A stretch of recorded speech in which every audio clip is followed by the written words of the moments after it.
I speak 7 languages.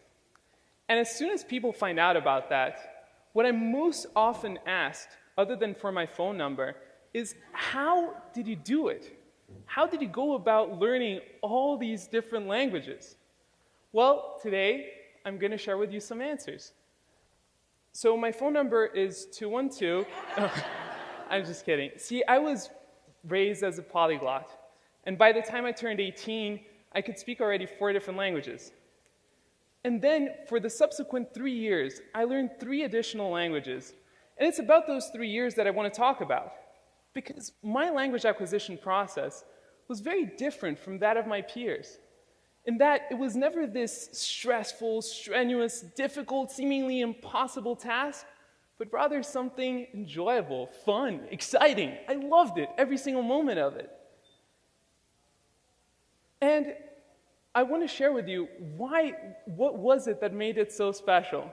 See, I did have a head start in that I did have these 4 languages that I spoke ahead of time, but there were also these 5 techniques, 5 skills, if you will, that I used that made the language learning process so much easier. And it's about those 5 techniques that I want to talk about. So, let's dig right in. And for the first one, the first thing that we've got to do is to take a very deep breath. And relax. And the reason for this is because our entire lives, we're taught how to do things right. From the moment we're born, we're taught what things we should do, and things we shouldn't do, and how to do things properly.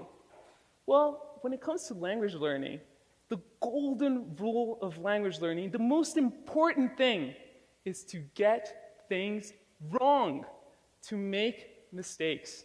And that is the first rule. Let me explain to you why. See, when we know languages, we know a whole collection of sounds and a whole collection of structures, which combined make what I like to call, and for the purpose of this presentation, our language database. And our language database will contain all the sounds and structures that we know. However, there's a whole family of sounds and structures that are beyond our database. And for us to be able to embark on those and to be able to explore those, there's nothing within our database, nothing within our knowledge that will tell us when we're getting these structures right. Nothing to tell us when that sound is precise. Let's say we're going to explore this one specific sound. There is nothing in our database. When we're saying it, we could say it perfectly, but in our minds, it will sound like a mistake. So you know that queasy feeling that we feel, that insecure thing when we feel like we're doing something wrong? That is the trigger that you need to look for, because that is a signal that tells you that you're going beyond your database and that you're allowing yourself to explore the realm of a new language. Let me show you how this works in practice. So let's say we're going to go and learn the word door in Spanish. So the word door in Spanish is puerta. So for puerta, we've got a few sounds that exist in English. So the pu, e, and the ta. However, when it comes to the r, that sound is not in our database. The rrr, the rolled r, does not exist in the English sound database. And it's a little bit on the outside. So if we allowed ourselves to bridge through our database and to really break through and to make the mistake, we could make sounds like the rrr. But instead, what sometimes happens is that we get the closest relative of it that is within the database, and that is the r sound. And that r sound makes something that sounds like puerta, which doesn't mean a thing in Spanish. It actually doesn't sound too charming, and it doesn't tell you too much. So for the first technique, allow yourself to make that mistake so that sounds like puerta can come out. And now let's go to the second one. For the second one, I'm going to need some of your collaboration. We are going to read these 4 beautiful words, and on the count of 3. So let's start with the first one. On the count of 3. 1, 2, 3. Mao, perfect. The second one, 1, 2, 3. Perfect. Third one, 1, 2, 3. Perfect. And the fourth one, 1, 2, 3. Let me show you what happened when we did this. We get these 4 words, and we put them through a sort of American English filter, and we get something that looks kind of like this. And I'll tell you the results of that. So for the first one, mão, which means hand in Portuguese, we put it through the filter, we get mau. For the second one, we get coco, which is coconut in Portuguese, or coco, which means poop. We put it through the filter and we get a warm cup of cocoa. And for the fourth one, we have huo, which means fire in Chinese. And we get, if you're feeling really creative, maybe a dude doing karate. But anyways, they don't tell you much about how these things are pronounced. And if you think it's only one way, only if you're going from English to a different language, think about non-native speakers and try to explain to them that this is pronounced though, and that this is pronounced thought, and that even though they look almost identical, they have nothing to do with one another. Or try to explain to them that this is enough and that this is just simply wrong. See, there is nothing useful about using that foreign alphabet when you're trying to learn the language. Why? Because it will give you wrong signals. So what is the second technique?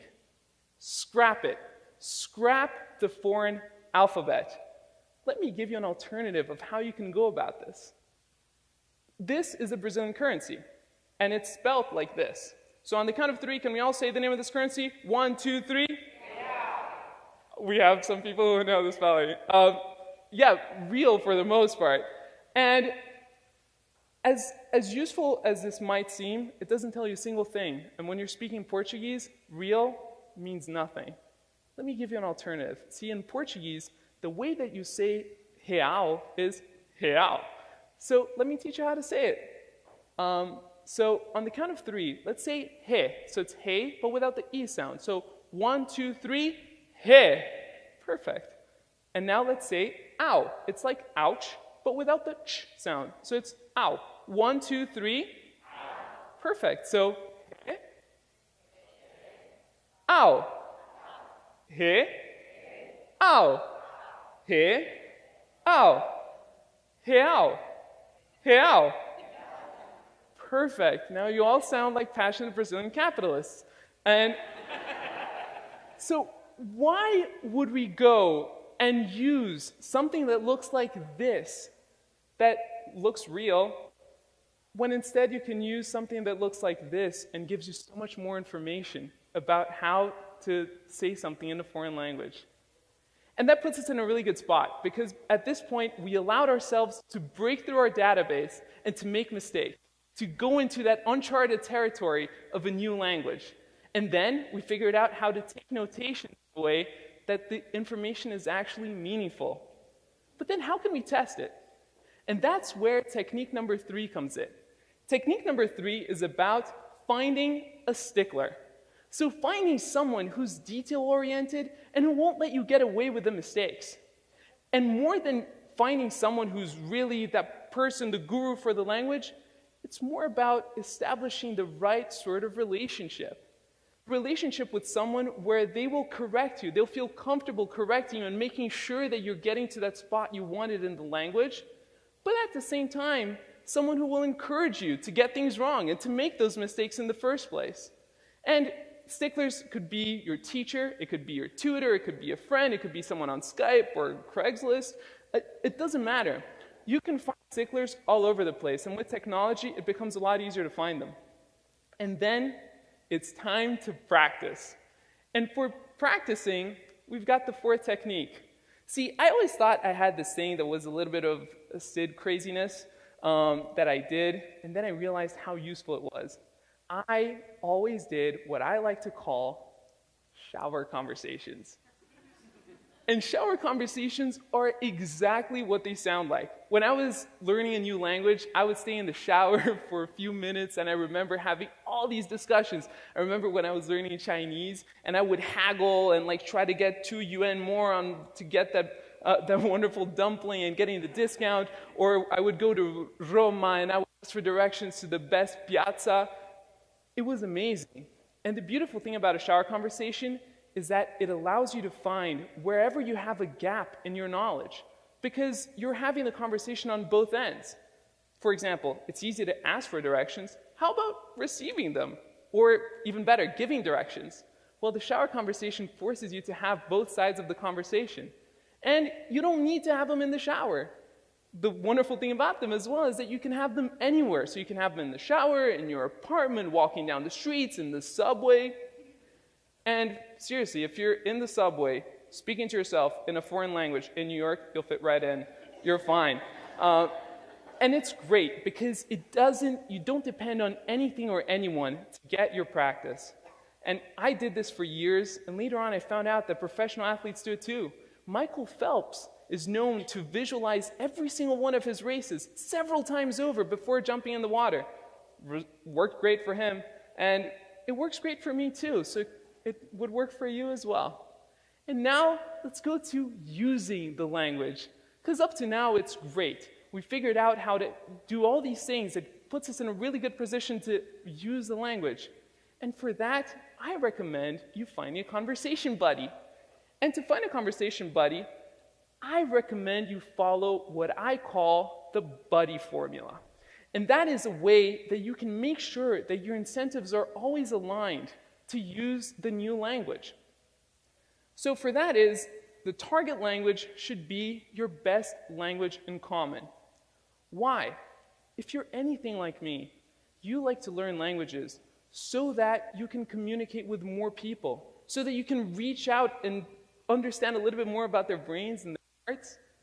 And so if we try to talk to someone in a foreign language that both of us don't do really well when we could be speaking English or whatever language you're more comfortable with as a pair, odds are that you're going to revert to that language that is easier.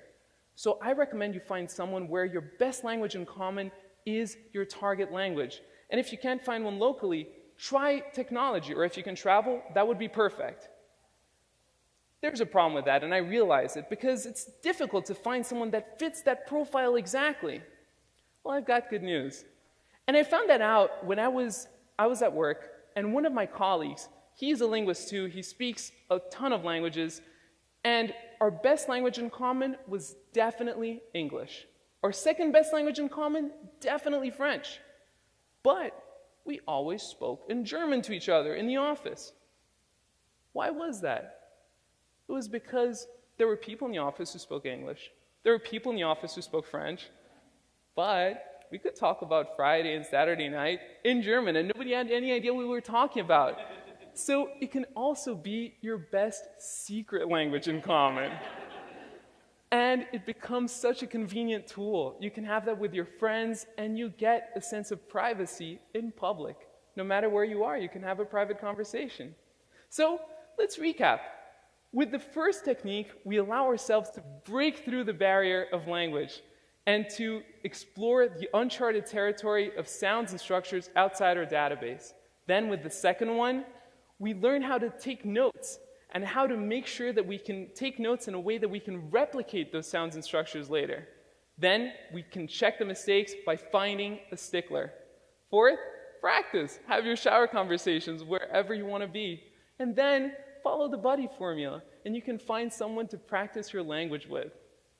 And after that, arriviamo a un posto veramente bello, wo Fremdsprachen lernen nicht mehr etwas langweilig, schwierig und stressig ist, pero un mundo de posibilidades, donde tenemos la oportunidad de explorar de nouvelles cultures e toutes les différentes manières de vivre. E o mais gratificante é que com isso aprendemos mais sobre nós mesmos. Prosto paron, porina kujete sanelinikashe sas, ala, den simeni, otiden borite natamatete. 千里之行，始于足下。没问题，因为现在你们都可以走。Thank you.